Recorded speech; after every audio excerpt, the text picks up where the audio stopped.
Infirmary Media.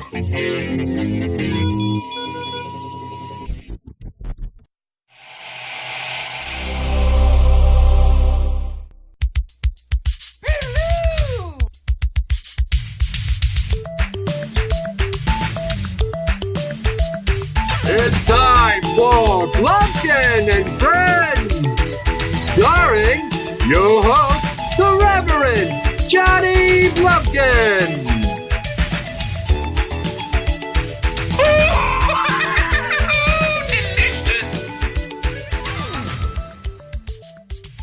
Hey kids, I'm the Reverend Johnny Blumpkin, and with me here today is my friend, Reese Heartfelt. Hi! Hey! Welcome back to the show, sir. Thanks for having me. It's your first time being on the show since you guys played your Welcome Back show, which I was at. You were there. I talked about it extensively with Dr. Murr. Yeah. How was it getting back on stage for you? It was good. It was anxiety-ridden, and then as soon as we got on stage, it was... I fucking love the stage, man. You looked like you were in rare form. Yeah. You had fucking energy. You were jumping around. To the best of my knowledge, you didn't fuck up any lyrics. Mm-hmm. We didn't. 20 minutes, clear set. No shit, Nothing. Huh? Good for Nothing. you. For how long were we gone? About a year? Yeah. No, it felt good, man. It felt good. I love performing so much, but I just hate getting up to it. Yeah. Because it's just anxiety for a month. And then you get on stage, and then it all goes away, and then you get off stage, and then it's more anxiety. Here's what I told Murr. As I watched you guys go up there, like all that I've been doing with music the last year or so, I'm like, God damn it, that's the next gradual step for me, is to perform 3 or 4 of these songs. But memorizing all the lyrics is not going to be easy. Well, you'll get it. I'd have to stop listening to everything else except for me and those 4 songs until I know them front to back in reverse, and I'd be sick of my own material, so by the time I get there, I'd be like, I'm fucking sing these fucking songs. I'm glad you brought that up, because unfortunately that's how our music is right now for me, is we've been performing it for 5 years. Yeah. And I'm just like, fuck these songs, dude. I fucking hate these songs. So thankfully we're going to start writing soon. Yeah. School's done in 2 weeks. New material. And then get it ready for the next shows. We're going to talk about that. But where I was going with the thing about me being on stage, just watching you up there and picturing myself do it, even with the 11 or so people that were fucking there for the show that weren't performing, I started almost having a panic attack thinking about being up there. There's nothing at stake for me to sit behind your merch table and picture myself being on stage. But I can tell you, I wouldn't just be on stage fucking spitting into a mic. It would be bananas. And 2 things about that. One, thank you for chilling at the merch table. That was super dope. And then, yeah, no, it's a vulnerability that you can't really describe until you've done it. I mean, like, everyone's like, I sing karaoke all the time. And it's like, but is it your lyrics? Right. Is it what you're talking about? Because, yeah, the problem is that we were supposed to have a show tomorrow. Did we already say that? Nope. No. We're supposed to have a show tomorrow. Joe had his face removed, and I don't have any personal material that I'm comfortable with sharing with people currently, and that I would charge $5 for somebody to see. You know what I'm saying? If it was a free show, I'd probably jump up on stage, but yeah.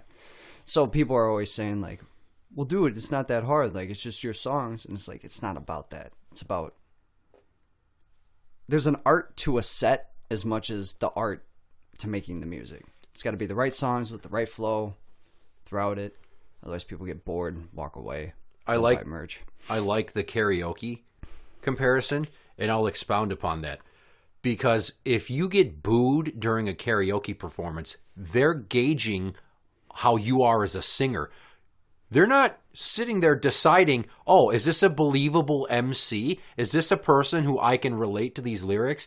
Like, you didn't put any work into any of the song you're performing. Right, you're singing Tom Petty. He already smoked all the weed and wrote the lyrics. You're just doing it drunk off of Jameson at 12 in a dive bar. This sounds like you're just quoting something that you really did. Yes. That was very specific. Correct.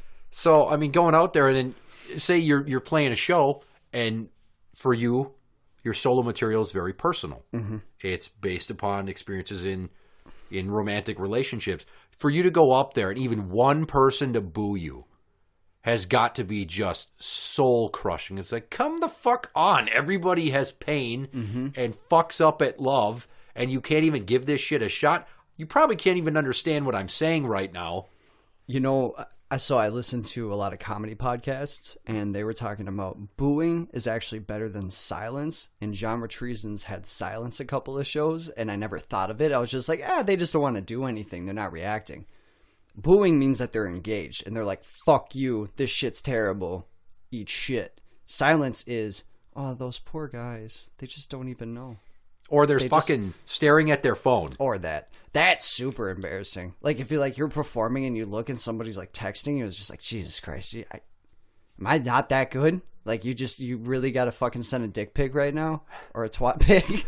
Dude, whatever you got going. If that was me, at the end of the song, I'd go, guy on the phone there. Tell your girlfriend I said what's up. And then just go to the next song. Like, fucking play it off. He's the joke. See if he gets pissed off. Maybe he charges the stage. Maybe get into a Donnybrook. I don't know. Might sell merch, though. Yeah, spontaneity just spices that shit up. Yeah, Joe always does that because he'll be down to tell somebody to fuck off. I'm always too nice. Yeah. But I definitely remember, I think it was once at the Amsterdam, and like some guy was just like basically staring at the wall, and he was like, "You here for a show or what, buddy?" And just like points right at him, and he was like, "What?" It's like, yeah. Joe always points at people. I can't point because you feel self-conscious. Yeah, but if you point at somebody and they actually are just like, yeah, what do you have to say? And it's like, oh, I have nothing important to say. And they're just like, what the fuck? You can't back down like that. That's what I'm saying. You can't puss out. You can't. It's kind of in your nature. You're either comfortably confrontational or you're like a loose cannon confrontational. So you'll just lose your shit and fucking explode on somebody. But then once you're there, you're like, I don't know what to do now. And see, I'm neither. I just always try to stay neutral as possible. I'm like that one country that I can't think of right now. Switzerland. Sure. Yeah, are they neutral? Pretty much. Good for them. Let's talk about Lunchbox and this thing with his face now. Yeah. The fuck? Yeah.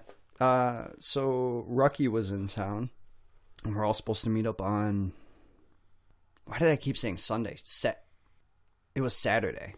Yeah, it was Saturday that Rucky was in town from Friday to Sunday. Okay. And we were all getting together on Saturday to see him, and Joe was complaining of tooth pain for like a while. It was like a couple of days, like we're on video games, and he was just like, it fucking sucks. It's like, okay. Nothing, no face swelling, nothing. Fell asleep at like 7, woke up at 9, and his entire face looks like he got hit by a fucking hockey puck. Just puffy as shit. You showed me the picture. Yeah, it's disgusting. So like his sinus cavity looked like it had puffed out, like someone pumped air into a nostril. Yep. And then he was like, Jesus Christ. Went to a hospital where they were just like, here's some antibiotics. You'll be all right. Say what? And proceeded to hang out with us for actually quite a while. Rucky came over and like everybody got there at around like 5. We were doing good. He finally at like 9 or 10 was just like, fuck this, I can't. Went and laid down. Came back out at like 12:30 and then was like, we're bringing you to the hospital. And then that's where he stayed. Got his tooth removed, abscess drained. Ugh. So we, like I said earlier, we were supposed to have a show tomorrow, which is Thursday, but he's still recovering. So it was supposed to be Firsty Thursdays. Firsty Thursdays at Lee's Liquor Lounge, which is now closing, and a killer fucking lineup, dude. Like, just the most killer lineup besides us on the bill. Everybody else just fucking killer. So it's TikTok. Got TikTok, Oracle Uno, Capacity, Dr. Murr.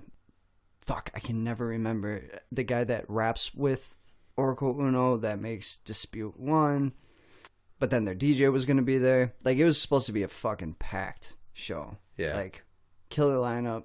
I'm guessing a bunch of people are going to come out because Lee's Liquor Lounge is closing. But we'll be there tomorrow, just not performing. Just not performing. Yeah. Just snot performing. Yeah. See what I did there? So. One last note about that show that you played. I met your mother. Yes, you did. Which, obviously, I had seen your mom post, like, comments to your Facebook stuff.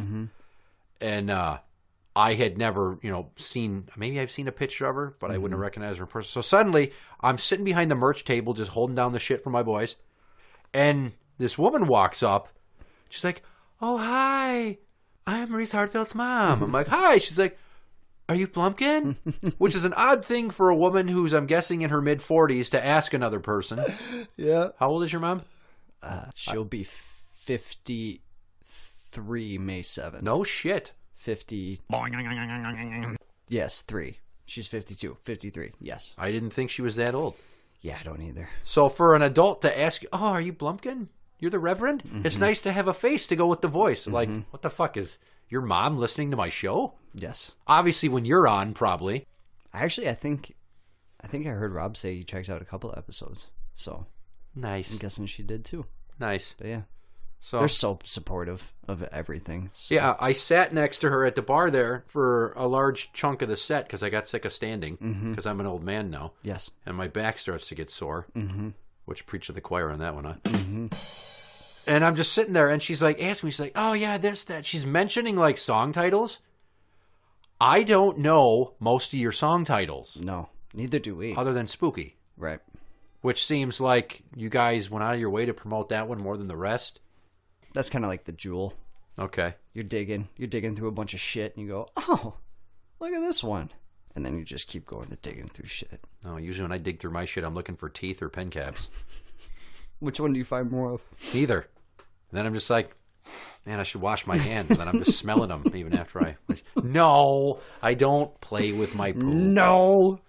I look at my poop, but I don't play with my poop. There's the funny thing. Yeah, nice segue. So I was fucking listening to KQ last week, and then they mentioned that Lee's Liquor Lounge is closing. I'm like, what the fuck?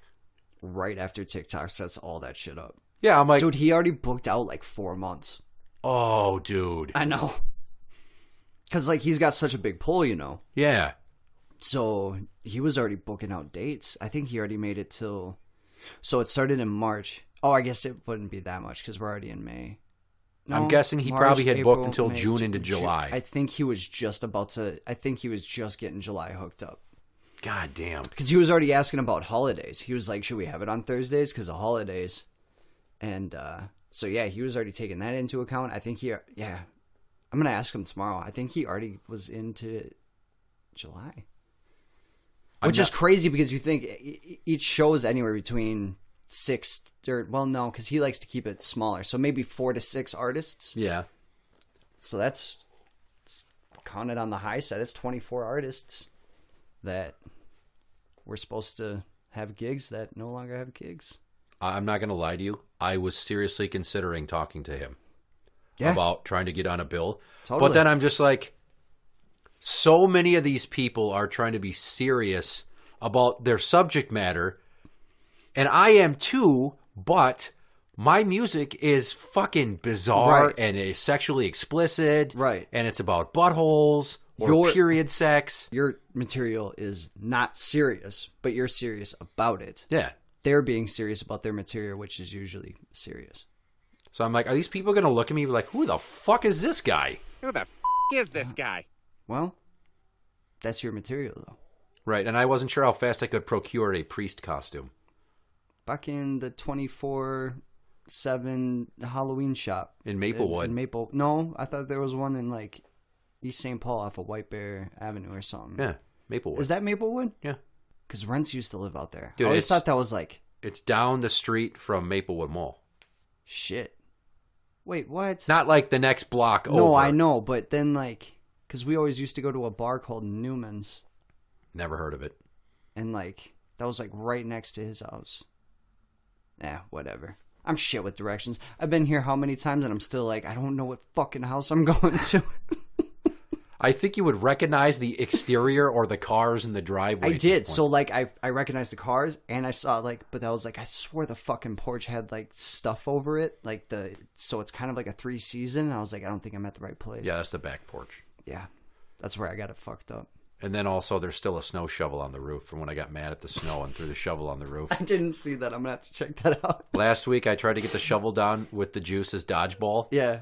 And the fucking dodgeball got stuck in the shovel because the shovel is scooped up and there was fucking rainwater in it. So the ball stops and floats. I'm like, oh, fucking come on. That's amazing. Yeah.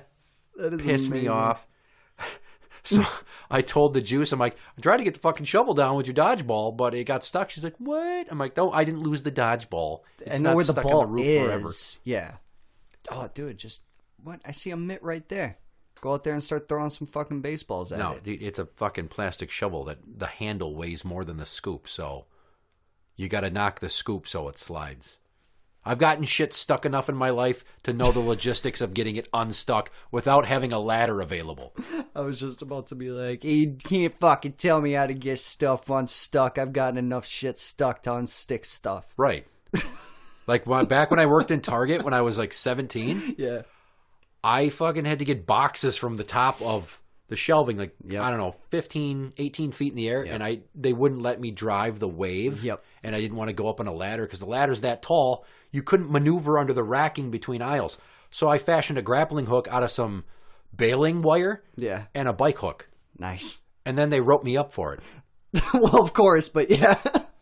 But here's the thing, that somebody said what I was doing, they went and found the thing I made, and then Yeah. they had it in their office, and they talked to me about it, and the piece of paper said, he fashioned a homemade grappling hook. I'm like, that shit's in my permanent employee file. It says that I MacGyver is basically what that means. Dude, you should get that because you're legally entitled to have that report. Yeah, that was 20 years ago. Yeah. They don't have that shit anymore. I used to work for Target too. I fucking hate that place. Great to shop at. Shit to work at. Yeah. You know what else is shit? The laundry list of venues that have closed locally that Joey Black has played. Are we going to discuss that? Fuck to the yes. Dude. I wrote down the list. It's 9. No. Did we make it 10 yet? I think it's only 9. 1, 2, 3, 4, 5, 6, 7, 8, 9, 10. It is 10. Yeah.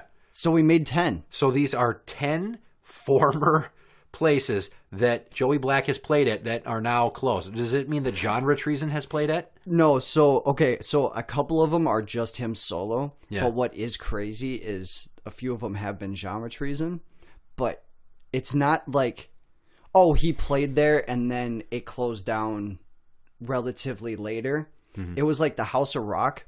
We performed there. Nothing about it going under, and then like a month later it closed. And then Pickle Park, after the Battle of the Bands, got bought out and like went under. It's just like... I'm going to read the full list. Station 4, Roberts, The Hydrant, now Lee's Liquor Lounge, House of Rock, Pickle Park, Pobs, I don't know what Big V's is. Yeah, Big V's was in Frogtown, I think it could be considered. Star Bar, and 400 Bar. Mm-hmm. God damn. Yeah. Good job, Joey Black. You're killing the local music scene. You goddamn jinx. Oh, fuck. I'm so glad you had that list ready, too, because I Yeah. was just about to try to find it. Don't even, I fucking show prepped this. Yeah, you did. Yeah, you did. Also recently, you and I talked about just the dearth of material that I've been, like beats that I've been making. Like I've been doing electronic tin shit, and then I made an EP's worth of material with like some kind of somber sound. It's basically called the Maelstrom. You've been nose to the grindstone for like a year now. Just fuck. I'll go through these weird periods where I won't make shit for months. Yeah. And then I'll bang out 10 fucking new beats that I absolutely love and I'm proud of within 2 weeks. And that's actually like healthy and normal, and I'm glad, because when that happens to me, I'm like, this is it. This is over. Like, I'm in a writing lull right now because of school and stuff. I haven't wrote in like 3 weeks. It makes me feel like I'm a failure. It's hard to have time to think of song lyrics because when I worked at the jail, I'd fucking walk around and just be doing my well-being checks on third shift when most people are asleep. Mm-hmm. And I'd have like a beat in my head and I'd be writing shit down. I'd have to stop and quick take a pen and jot a note in my pocket to myself so I didn't fucking forget. Mm-hmm. Or I'm taking a shit and I'm texting myself the lyrics so that I don't fucking forget. So, Shocked, my very first song that I like to brag about. I feel like I knocked it out of the park on my first at bat. Yeah. I wrote that over a year and a half. And I only had like 1.5 verses. That's right. I remember you telling me about that because you were showing me like the writing, because you were writing it at your desk, right? Yeah. At work? Yeah. Yep. And then when it came time that I really wanted to seriously finish it and record it, I fucking rewrote 2/3 of it. Yep. And banged out way more references than I had before. Mm-hmm. Isn't that crazy, dude? Like, yeah, because what were you going to say now? Because you said before you used to have lots of time to think of lyrics, but now I don't. Like, I'm so busy at work all day, every day as a social worker. Things don't really inspire me except to write, like, really angry shit. Angry, dark. Where I have no problem screaming into the microphone like Stitches. Yep. I just don't know how convincing it would be from a guy my size. Because I'm not like... He's a pretty thick dude, and he's way more tattooed than me. Right. And he's clearly got some mental issues, but they're the fun kind of, what's going to happen kind. I have the kind of look on my face all the time where people tell me, you look like you're going to kill somebody. And I'm like, I don't know, I might. Right. Stay tuned. And you are bigger than average, or you're larger than the average male. Yeah, height-wise. Height-wise. Oh, stock-wise. I mean, you're stockier than me. It doesn't take much. You could fucking swallow... Your kids are almost stockier than me. You have the same build as all of my daughters, basically. And if you if you swallowed a gumball whole, you'd look 3 months pregnant. Oh, fuck. We almost need to have an intervention on you for your goddamn eating disorder. I'm just going to stuff cheeseburgers down your face till you cry. I keep trying to convince people and they don't believe me, dude. I eat way too much. Like, I'll sit down and eat like 2,000 calories in a sitting. I'm not doubting you, but I boredom eat and I stress eat and then I just eat. Because when there's too much food in me, I'm like, fuck, I'm too full. What am I going to do? I'm going to eat some more and kind of push it down and get past that point. And then it works. I could shit it out, yeah. Oh, dude, nobody wants to hear about this, but my back's been fucked up. And, like, super fucked up, so they give me muscle relaxers. Can't fucking shit. Yeah. So constipated. Stool softeners. So I've been trying to, like, eat stuff to make me shit, which it's just bad food for you. So now I just got a bunch of bad shit stuck inside of me that won't come out. It's like I'm poisoning myself. I could almost write a fucking song out of that last two sentences you just should. said. I got a lot of bad shit stuck inside of me, he says. It's like I'm poisoning myself. Bitch, you are listening to fucking Blumpkin and Friends. So what you were saying, going into the new Genre Treason material, it made me think, is there a much different mindset for you when you sit down to write about your own personal struggles versus when you guys write Genre Treason stuff? 100%. 100%. The thing that sucks is, like, back when I used to go by Slum, excuse me, my personal music, I wanted my personal music to be Reese Heartfelt, and I wanted Slum to be Genre Treason, but then I was like, that's just fucking dumb. Like, I don't want to use aliases and stuff like that. But that's what I used to like about Genre Treason when we were doing that all the time, is I could just be a weird, fucking insane, go balls to the walls on stage, and then come off and be myself. And, like, it was just two different people in two different mindsets. And yes, I still do that, but it's definitely been dumbed down to a degree. Because back then I was just doing a fuck ton of drugs, drinking all the time. Like, I was just partying and having a good time. Exactly. I was young, and now I got back issues. So when me and Joe are writing in the studio, it's like, you got anything for bar number 12? Speak up, kid. A couple of old people. I was trying to be funny. It wasn't funny. So you went from being Pauly Shore to being like Red Fox. Sure. Yeah. I'd say I went from being Mario to Luigi. Why? Luigi's not broken down. He's taller and he can jump higher. Yeah, but nobody likes him. Ouch. Fuck your green coveralls, bitch! Why aren't you as good as the other one? I'm actually better than the other one. Yeah, but the other one I grew up with in the Super Mario 64. It's like they're just sitting around like, hey, Luigi, how many times did you save the princess? Fuck you! Exactly. That's exactly it. And then he's like, yeah, but I can whoop your ass in the courts, though. Who's a getting all the princess pussy? It's a me! Luigi's just like, hey, fucking I hate you so much right now. Fuck you. I always picture Mario having that accent and then Luigi just being like, nah, fuck you, bro. Like, he just talks completely fucking normal. Two Italians, the one's just like, actually, I grew up in New York and stabbed a couple of people, so. And Mario's. Here's the thing I want you to know about me. People underestimate me, and I appreciate that about them because then they don't see it coming when I take them out. Which is why he can be all about saving princesses and castles, and I'm all about, bitch, you just got stabbed by Luigi. You want to know why I'm called the greenest? Because people fucking envy me. Ooh, that's a good one. High five. Little fucking bitches. Yeah, you think you're tough with your princesses and your fucking lava castles? I'm gonna be in my haunted mansion, bitch. Fuck you. You're soft.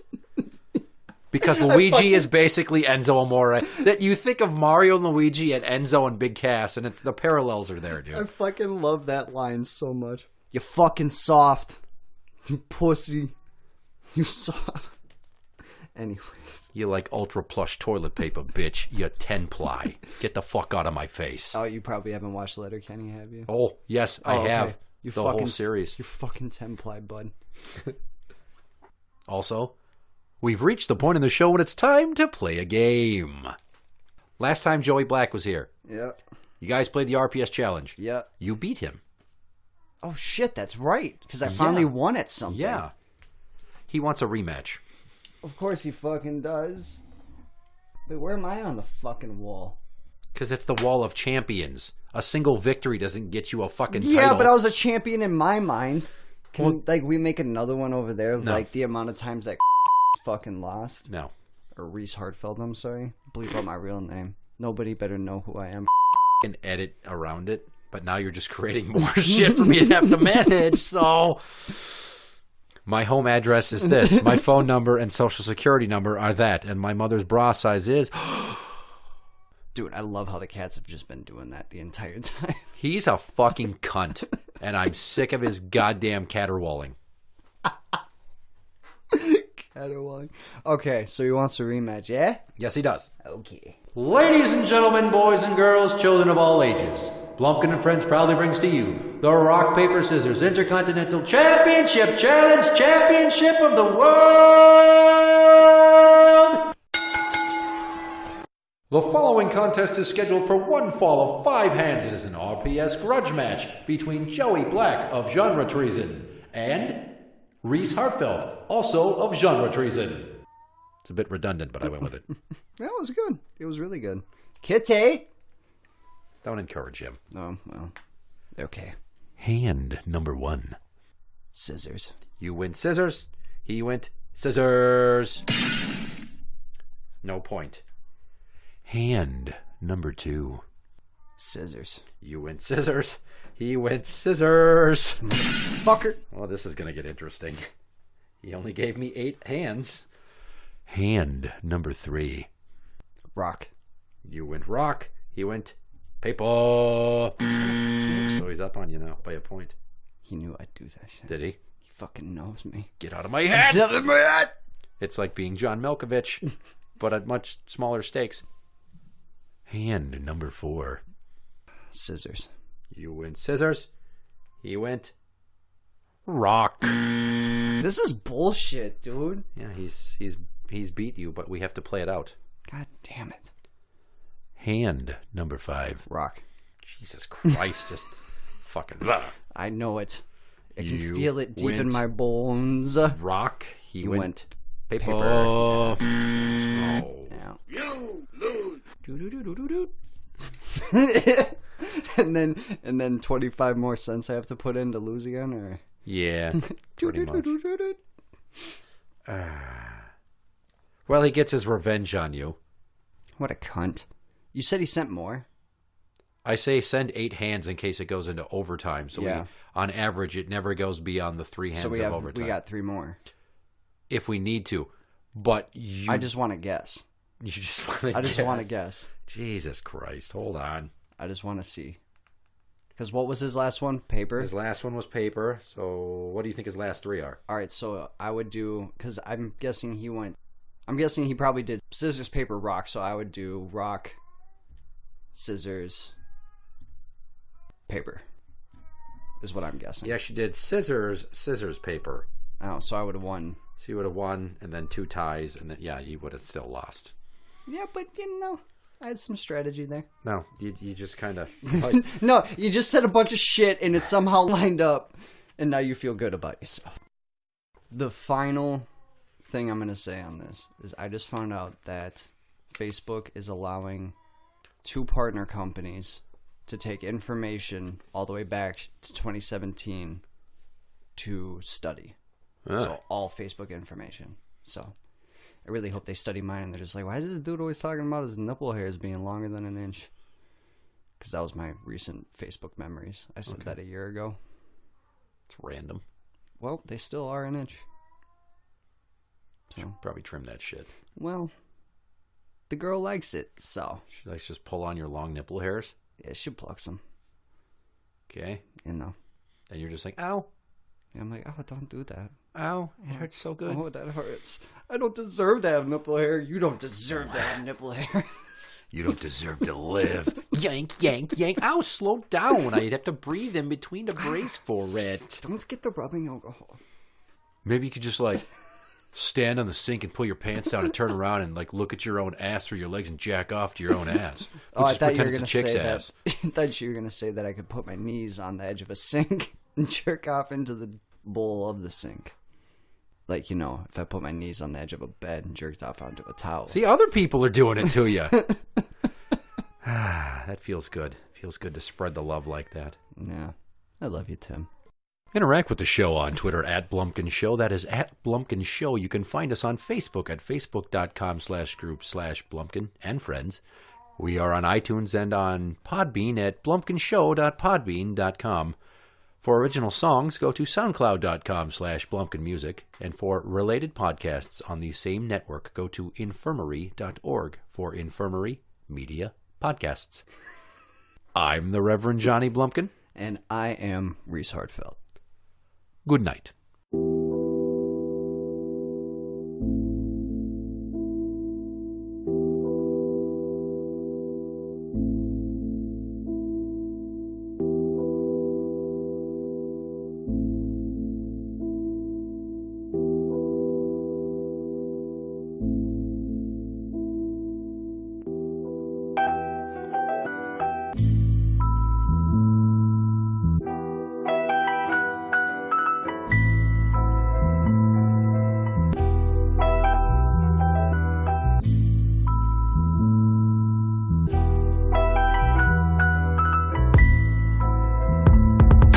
Was never good with aligning up the forces. The meal's done, next step, 3 corpses. Either new types of dogs or lame horses. Out the back door with shells falling from his lord kids. And it's like that from the first contact. Identify the Gemini, sign on the contract. Ink follows as told, X marks the combat. Coin stacked in the corner of this new broadband.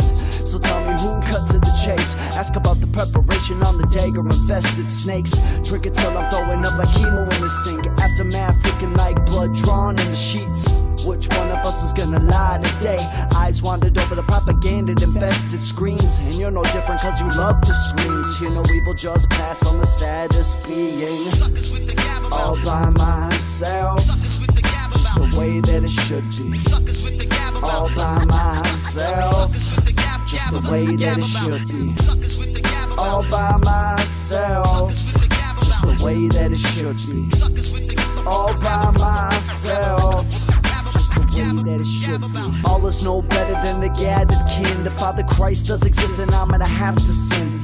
Death doesn't come up as often as it did. Something must have changed when I asked for the Springfield binge. All by myself the way that it should be. If something better would happen then maybe we could see the future brighter than the tubes turned up past the SPL. Every stepping stone has been cracked now. I'm tripping through the thoughts of a brand new kelp. Broken bones can't be held up by the broken belts. Broken hearts can't be met up by the warm pelts. But wounds can be cut open again to be healed. So maybe I do have a chance. All my lyrics full of fear don't hold me at a glance. Stories told past the 99th floor hold me at advance. Taking the pattern of Reese off the pavement. Let me use your tears to make the taffy. You can cry all you want, I'll be laughing. The one treasure is another man's heartache. So put me in the casket with the vinyl crates. Mama's sake, I should've took the shoes off. I walked a long road full of needles that killed too many. Leave me in the room, boards are on the small talk. I'll be headed south with the thoughts of plenty. All by myself. Just the way that it should be. All by myself. Just the way that it should be. All by myself. Just the way that it should be. All by myself. Just the way that it should be. Killer instinct, killer instinct, killer instinct.